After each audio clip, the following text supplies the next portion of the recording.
This week, I want to bring together a lot of the reflection you've hopefully been able to do over the course of the workshop.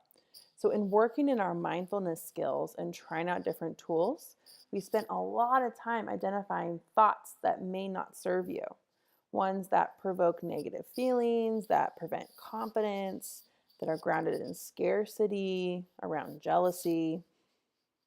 And by identifying the most common negative thoughts that you experience and identifying situations and environments where they come up the most frequently, you can start practicing alternative, more positive thoughts that serve you for each of those common negative thoughts. You can really use these positive alternative thoughts to literally interrupt the negative thoughts. That's why being aware of our thoughts, or in other words, mindfulness, is so key because we can only interrupt and change our negative thoughts if we are aware of those negative thoughts to begin with. So, take a few minutes to walk through the worksheet here. You can reflect on and identify your most frequent negative thoughts that are coming up for you. Then, if it's helpful, you can brainstorm some alternative thoughts for each negative thought, and then pick one alternative thought for each of those negative thoughts or the thought that doesn't serve you.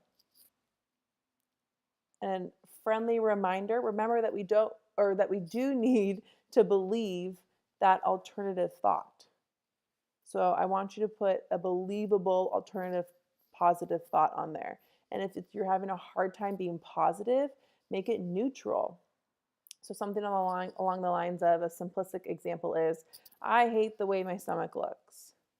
Maybe saying, I love the way my stomach looks. That's a big jump, right? But if we can go from, I hate the way my stomach looks to maybe, I hate the way my stomach looks and that's okay, accepting that thought. Or we could go to, I hate the way my stomach looks to, I have a stomach, right? And then gradually over time, we can inch our way along the spectrum from that negative to neutral to positive. And lastly, I want to encourage you think about how you're going to remind yourself of those alternative thoughts. Are they going to be post-its that you put somewhere? Or are you going to put them up on your wall? Do you have a whiteboard you can write them down? Do you have calendar reminders in your journal? I use a variety of methods. I have notes, Apple Notes on my phone and computer and iPad that constantly have my different mantras or thoughts that I'm reminding myself of.